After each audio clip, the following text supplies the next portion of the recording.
Alright, so this is the lineup that I used to clear Vulcan hard with Mirei Amamiya and Woo Jin-chul. Before we talk about Mirei, let's first get Mei Lin and Woo Jin-chul out of the way so that you can at least have a basis on how strong this team is. If ever you want to try this, at least you're gonna have an idea or probably a benchmark on the units or the firepower level to be able to clear that dungeon. So here's my Mei Lin feature. Nothing special here. I'll just show you the artifact stats real quick. You can just pause it if needed. Nothing special here, really standard here for Mei Lin feature. And for Woo Jin-chul, we have of course the 8-piece burning grid set for crit and crit damage buff, and as well as faster breaking. So there you go. For the stats, there you go.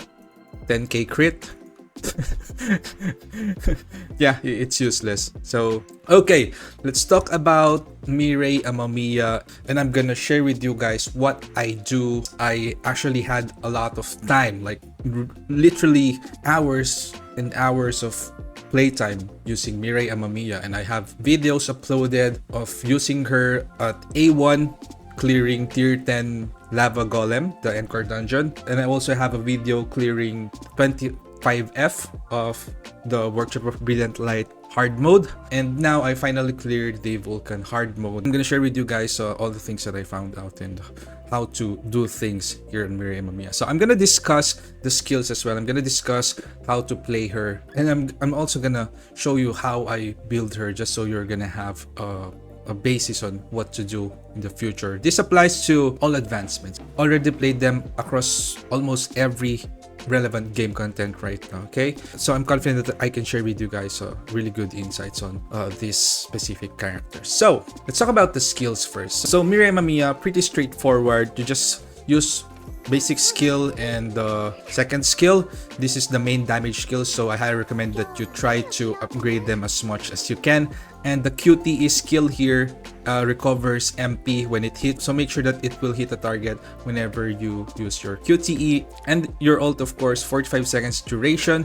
Damage is quite low, but don't worry about that, it's actually high, because once you achieve A3, every basic attack and core attack will charge your MP and power gauge by 1% and decreases the cooldown of your ultimate by 2 seconds. So basically, you're gonna be able to use your ult faster than the regular units that has 45 seconds cooldown. Upon pressing it, you're gonna be able to debuff or purify your teammates. Every basic attack, it will decrease the cooldown of your first skill and your second skill here. And then you're gonna get super armor, and then you're gonna get that damage proportional to 20% for each attack. I'm not sure what this is. It's hard to test because there are so many damage appearing, but I would assume this is just an additional 20% damage. Like if you do normal attacks, there's gonna be 20% after that. But I'm not sure about this. Try to test this, but it's really hard to pinpoint what is happening. So I just left it like that because either way, it's gonna deal damage anyway, right? You're gonna do it anyway. So this ult consumes 3% of the user's max MP every 3 seconds. When it comes to passive, a lot of people are getting confused here. So okay guys, so this is very important. So when the user has 66% or more of their maximum MP, it applies the Corrosive Darkness effect. Corrosive Darkness effect just increases your first skill and second skill damage, okay? And there's another passive here that increases the user's attack by 4% for every additional 150 MP. So this thing right here is unrelated to this, and it's unrelated to Corrosive Darkness. Okay, so what is this? This additional MP, I already tested this thoroughly in a separate account using an A0 Mirei, and what I found out is that this additional MP is simply all the additional MP that you're getting. So here from this artifact, for example, I highly recommend that you use a legendary artifact for the base stats here on your earrings and the at least level 75 or 78 accessories, because that's gonna give you a lot of attack percent once you enter the fight. Just take note that this attack percent is different from attack passives. Attack passives are computed only once you enter the map. Okay, so if you have a 23,256 attack and you have 40% inside, that's gonna be additional 40% of this attack. Okay, so basically there are 3 attacks here: additional attack, the additional attack percent from your artifacts, and the attack passives. Okay, so where else can you get your MP? Of course, you can get it from your gem. So I haven't optimized mine yet. My MP is still around 900 or something, I think. So I have to change my gems here. My additional MP is only 70. So you guys can test it as well. I'm not gonna do a testing video on this anymore. Right? So just confirm it yourselves. You can try it out. I'm pretty confident that I did the right testing. So I kind of need to add more of this to help push my Mirei Amamiya as well as the entire team. But I'm not sure what Hansemi will offer to the team, because she might actually give MP, like additional MP to the team. I'm not sure. So let me just compute this real quick just to kind of show you how you can optimize yours. So basically that passive has 150 MP up to 40%. So you just need 1,500 MP. So disclaimer, I haven't tested this beyond 1,500 MP if it's gonna be limited really to 40%. So from my artifacts, I have 789 here, and then I have an additional 90 here. So 789, so that's, I have 879 plus 70 from my gem, so that's gonna be 949, something like that. So I still need to get around 551 if my math is correct. Okay, but you got the idea. So it's totally unrelated. I already tested it. You guys can do a quick test on this. Can try your skills or your normal attack with 0 mana and with full mana. You're pretty much gonna get the same damage. Okay, so this is really just these items. Alright, so don't throw away your additional MP. So I have here an MP plus 2 here with HP plus 1. So I actually wanted to use this, but I feel like I need the damage increase plus penetration more. But just to kind of give you an idea, this additional MP plus 2, meaning is close to 300. So meaning that will roughly potentially give you plus 8% attack. And this one has attack plus 1% with 9.89% here. So even if the amount here is like 9.89% and it's much higher than the 8%, take note that this one is different. It's gonna be computed here outside, and the attack percent here is only gonna be computed once you go inside. So if you don't have any sources of attack percent passives from skills like or buffs like from Maylin, then pretty much if your damage is 1000, you add 4%, then you're gonna pretty much get the 4% of your damage. Okay, but as soon as you increase that, then there's gonna be diminishing returns, of course, in relation to your previous damage. So yeah, that's basically it. So if you want to optimize your build, you try to find ways to get and take advantage of this. It's really like legit. It's really huge damage output, guys. It's really huge damage output because it's final attack. Like, let's just call it final attack. Final attack percent. I'm not sure how to call it. Passive attacks, maybe.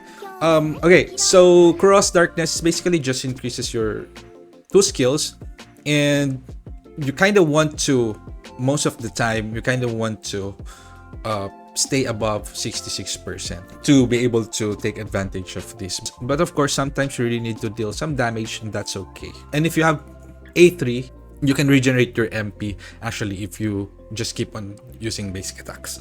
Let's move over to the A1, which is while possessed, you get crit hit rate and crit damage. So again, crit hit rate here, passive, totally unrelated to the artifact passives, and that's why Mirei Amamiya right now is really optimal in clearing hard dungeons when it comes to damage. Okay, there's a bit of problem when it comes to survivability right now, but the upcoming support wind unit might help her.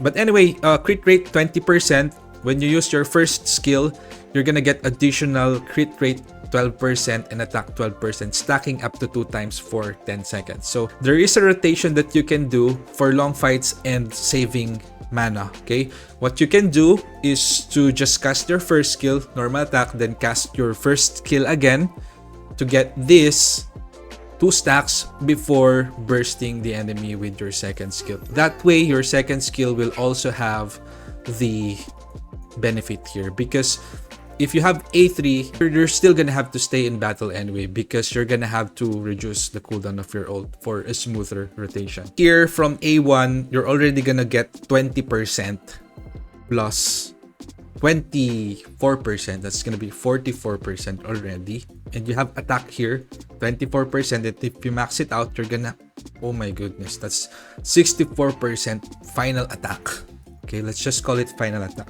And another good thing about Mirei Amamiya actually is her weapon, because her weapon also gives crit rate on your main skills. Most of your damage will come from your first skill and second skill anyway. So you're gonna get crit rate here up to 30% if you have A5. Okay, so if you have A3, I'm not sure, but just check it out. But it's still huge. If you have A1 Mirei plus probably A3 weapon, then you're pretty much gonna be able to secure a lot of your crits, because if you have a teammate with grid set, then that's gonna add 15%. And if you already have here, let's say in my case, 24%, 20%, 15%, plus 30% here, plus Igris, and let's say you have a min on your team, you're pretty much gonna be able to do crits like all the time. If I'm not mistaken, okay, when it comes to the crit stacking, but as far as I know, that's how it works. Okay, so you have crit rate 16% here. If you don't have the A5, you're gonna get 8% crit rate here. So pretty much this unit is actually very good against penalty areas wherein your artifact crit rate is gonna be heavily penalized. And if you build her properly, I believe that you can actually let go of your crit rates here. The only time you're gonna need this is if you want even your normal attacks to crit, but most of the time you're not gonna have to do that except when you're using expert sets. But in the case of Vulcan, I kind of didn't want to use expert set. I actually tried it and I couldn't finish it with expert set. I do have really good expert sets, level 75 already here. Okay, not perfect, but it's already very good with good stats. Okay, so it's not so effective, I believe, because firstly you have to rotate your hunter. So even if Mirei Amamiya is greedy on field, she can't really stay on field all the time. You kind of have to rotate for the buffs, for heals, etc. So it's hard to stack it. For POG, I think it's still gonna be good. And secondly, Mirei Amamiya also already has a lot of attack percentage. So the value of it is, it's still okay, but it's not as effective anymore as, let's say, for a unit that doesn't have attack percent yet or final attack percent yet when inside the dungeon. And if you play her with Mail-in feature, you're gonna have even more attack here, 8, 16, 24%, and if you have A2, you're gonna get additional 8%, so that's 32% attack, lots of attack percentage already. And so I think really the best, like literally the best artifact set for Mirei Amamiya is only the curse set. Like there are situational cases, but like 90% of the time it has to be the curse set, I think. So let's move over to A2.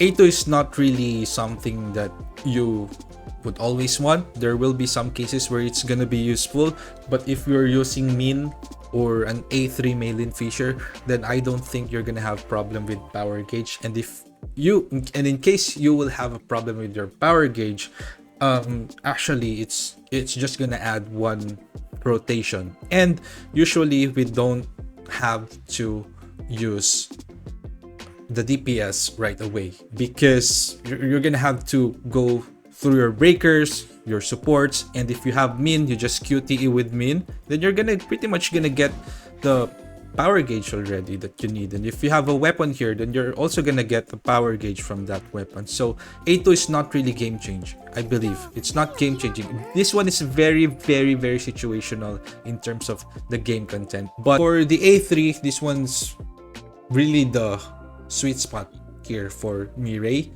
because this one will help her be on field most of the time, and rotation's gonna be so much faster, and of course you're gonna have MP regeneration, and you can. And so for the A4, of course, self-explanatory. A5 is a different dimension. So for the blessings, I don't have attempt anymore, but I was using attack percent and crit damage plus basic attack percent. So there's actually a possible mistranslation there. I won't be able to show you anymore because I don't have attempts anymore. Someone commented on my video that the basic attack percent, the one without the core attack percentage, the lower value one, is actually basic skills. So I would assume that it works on Mirei Amamiya's basic skills. So you can use that too. Please do let me know if you're using your local language, whether Korean, Indonesian, Chinese, or whatever, and let me know if it's indeed basic skills, because it's quite weird, right? You have a higher value basic attack plus core attack in one of the blessings, but there is one that's like 8% or 5.5% only at blue. So I think that kind of helped me as well clear this hard mode. So yeah, I think I'm gonna cut the video for now. I think I shared what I wanted to share already, but if you still have questions, do leave a comment in the comment section. If you like these types of video, don't forget to press that like button, and don't forget to subscribe as well, because we're gonna have more of these soon. And if you need some help or guides, I do check out my channel. I have lots of guides on Encore dungeons as well as in WOBL, both normal and hard mode. And for the hard mode, I already completed both hard mode with the wind and the water team, so you might want to check them out as well. So yeah, that's it. Thanks so much for watching, and see you on the next one.